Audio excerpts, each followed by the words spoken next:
Hello എല്ലാവർക്കും നമസ്കാരം. അങ്ങനെ വേൾഡ് കപ്പ് എടുക്കുമെന്ന് പറഞ്ഞു നമ്മൾ വേൾഡ് കപ്പ് എടുത്തിരിക്കുന്നു. ഇതിൽ പരം ഒരു സന്തോഷം വേറെ ഉണ്ടോ? അടുപ്പിച്ച് 2 വേൾഡ് കപ്പ് 2024ലെയും 2026ലെയും ഈ world cup.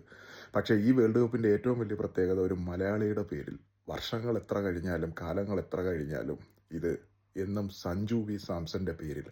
Sanju V Samson എന്ന് പറഞ്ഞാൽ ഇനി മുതൽ അറിയപ്പെടുന്നത് സഞ്ജു വിക്ടറി സാംസൺ. അതെ, അദ്ദേഹം നേടിത്തന്നിരിക്കുകയാണ് ഇന്ത്യക്ക് ഈ വേൾഡ് കപ്പ്. അങ്ങനെ ഒരു മലയാളിയുടെ പേരും ഇന്ത്യൻ ക്രിക്കറ്റ് ചരിത്രത്തിൽ എഴുതുകയാണ്. സഞ്ജു വി സാംസന് വേണ്ടി നടന്ന ഒരു വേൾഡ് കപ്പ് എന്ന് തന്നെ പറയേണ്ടി വരും. കാര്യം സഞ്ജുവിനെ പോലെ ഒരു പ്ലെയറിൻ്റെ കരിയറിന് അറിയുന്ന, അദ്ദേഹത്തെ ഫോളോ ചെയ്യുന്ന അദ്ദേഹത്തിൻ്റെ ഫാൻസിന് വ്യക്തമായി അറിയാം.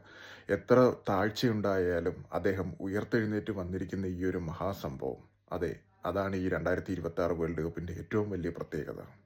നമ്മളൊക്കെ പല കഥകളിലും കേട്ടിട്ടുണ്ട്. വളരെ താഴ്ന്നു കഴിഞ്ഞിട്ട് പലരും കുതിച്ചു ചാടിയിട്ടുണ്ട്, അവർ ഉയർന്നു പോയിട്ടുണ്ട് എന്നൊക്കെ. പക്ഷേ ഇനി മലയാളികളുടെ മുന്നിൽ ഏതൊരു മലയാളിയും എടുത്താൽ നമുക്ക് പറയാനായിട്ട് പറ്റുന്ന ഏറ്റവും വലിയൊരു ഉദാഹരണം, നമ്മളെല്ലാവരും കണ്ട ആ ഒരു ഉദാഹരണം സഞ്ജു വി സാംസണിലൂടെ ഉണ്ടായിരിക്കുകയാണ്. അദ്ദേഹത്തിൻ്റെ ഈ ഒരു കരിയർ നമ്മൾ നോക്കുകയാണെങ്കിൽ സഞ്ജു മനോഹരമായി 20 കളിച്ചുകൊണ്ടിരുന്നപ്പോഴത്തേക്ക് അദ്ദേഹത്തെ വൺ ഡേ ടീമിലേക്ക് മാറ്റുന്നു വേൾഡ് കപ്പിൻ്റെ ടൈമായപ്പോൾ. അത് കഴിഞ്ഞപ്പോഴത്തേക്കോ അപ്പോൾ നമ്മൾ വിചാരിച്ചു അദ്ദേഹം 50 അംഗ വേൾഡ് കപ്പ് കളിക്കുമല്ലോ, ഒരു മലയാളി വേൾഡ് കപ്പ് കളിക്കുന്നതിൽ അങ്ങനെ സഞ്ജു എത്തുന്നുണ്ടല്ലോ എന്നുള്ള സന്തോഷത്തിരുന്നപ്പോഴത്തേക്ക് 50 ഓവർ വന്നപ്പോഴത്തേക്ക് പറഞ്ഞു സഞ്ജു ബെസ്റ്റ് 2020 പ്ലെയർ ആണെന്ന്. വീണ്ടും മാറ്റി. അത് കഴിഞ്ഞ് അദ്ദേഹത്തിന് ഗൗതം ഗംഭീറും സൂര്യയൊക്കെ എത്തിയപ്പോഴത്തേക്ക് കുറച്ച് ചാൻസ് കിട്ടി. നല്ല performance, century, back to back centuries, കാര്യങ്ങൾ. ആ കരിയർ ഇനിയിപ്പോൾ ടോപ്പിൽ പോകുമല്ലോ എന്ന് വിചാരിച്ചപ്പോഴത്തേക്ക് ശുഭ്മാൻ ഗില്ലിനെ ക്യാപ്റ്റൻസി ഏൽപ്പിക്കുന്നു. ആ മതിയായ ആഗ്രഹം, വേൾഡ് കപ്പ് കഴിഞ്ഞാൽ പുതിയ ക്യാപ്റ്റൻ ആവുന്ന ശുഭ്മാൻ എന്ന് നേരത്തെ തന്നെ BCCI അങ്ങ് തീരുമാനിക്കുകയാണ്. അദ്ദേഹത്തെ ഓപ്പണിംഗ് സ്ലോട്ടിലോട്ട് കൊണ്ടുവരുവാണ്. അവിടെ എന്താ പറയുക, സഞ്ജുവിനെ മിഡിലിൽ കൊണ്ടിടുന്നു. അദ്ദേഹത്തെ ഒരാളെ കൺസിസ്റ്റൻ്റ് ആയിട്ട് പെർഫോം ചെയ്യാൻ പറ്റാത്തൊരു സാഹചര്യത്തിൽ കൊണ്ടുപോയി പൊസിഷൻ മാറ്റിയിട്ട് കളിക്കുന്നു. എന്നിട്ടോ ജിതേഷ് ശർമ്മയെ ഇന്ത്യൻ ടീമിൽ കൊണ്ടുകിടക്കുന്നു. ഇതെല്ലാം കഴിഞ്ഞ് വേൾഡ് കപ്പ് സ്കോഡ് അനൗൺസ് ചെയ്തപ്പോഴത്തേക്കും നമ്മൾ സന്തോഷിച്ചു. ഫസ്റ്റ് ചോയ്സ് വിക്കറ്റ് കീപ്പറായി ഇപ്രാവശ്യം സഞ്ജു തന്നെയാണല്ലോ എന്നുള്ളത്. കാര്യം സെക്കൻഡ് കീപ്പറായിട്ടാണ് ഇഷാന. എന്തോ ഒരു മാജിക് ഒന്നുമല്ല നടന്നത്. മെയിൻ ചീഫ് സെലക്ടർ അജിത് അഗാർക്കറിന് വലിയ ആഗ്രഹമില്ലായിരുന്നെങ്കിലും RP സിംഗിൻ്റെ കൂട്ടരുടെ ശക്തമായ ഇടപെടലിൽ തന്നെയാണ് സഞ്ജു വന്നത്. എന്നിട്ടോ വന്നു കഴിഞ്ഞപ്പോഴത്തേക്ക് കഷ്ടകാലം പിടിച്ച ടൈം എന്ന് പറയുന്നതാണ്. പക്ഷെ അതൊരിക്കലും ഒരു കഷ്ടകാലം ടൈമല്ല. നമ്മൾ ആ സമയത്ത് നമ്മളത് നോക്കി കഷ്ടകാലം പിടിച്ചു. ആ ഒരു 5 മാച്ചിൽ സഞ്ജു ഔട്ട് ഓഫ് ഫോം ആകുന്നു, സഞ്ജുവിന് കളിക്കാൻ പറ്റുന്നില്ല. സഞ്ജു തന്നെ ഇന്ന് പോസ്റ്റ് മാച്ച് പ്രസന്റേഷനിൽ പറഞ്ഞ കാര്യമാണ്.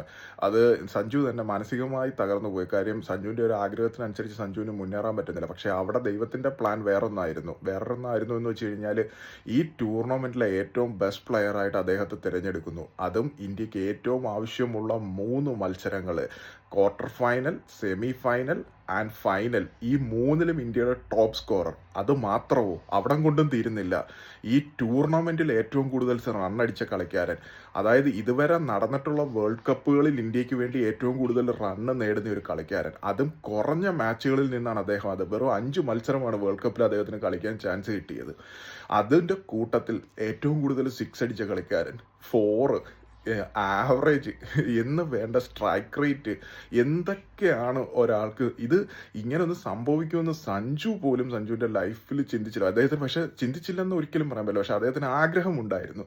ആ ന്യൂസിലാൻഡ് സീരീസ് കഴിഞ്ഞ ടൈമിൽ അദ്ദേഹം വളരെ ഡിസപ്പോയിൻറ്റഡ് ആയി. എന്ന് വെച്ച് കഴിഞ്ഞാൽ ഈ വേൾഡ് കപ്പ് അടുത്ത് തുടങ്ങുകയാണ്, അതിൽ ഓപ്പണിംഗ് സ്ലോട്ട് നഷ്ടമാകുന്നു, അദ്ദേഹം പുറത്തിരിക്കുന്നു, വേൾഡ് കപ്പ് മാച്ച് നടക്കുന്നു, അതിൽ വെള്ളം കൊടുക്കാൻ വാട്ടർ ബോയ് ആയി പോകുന്നു.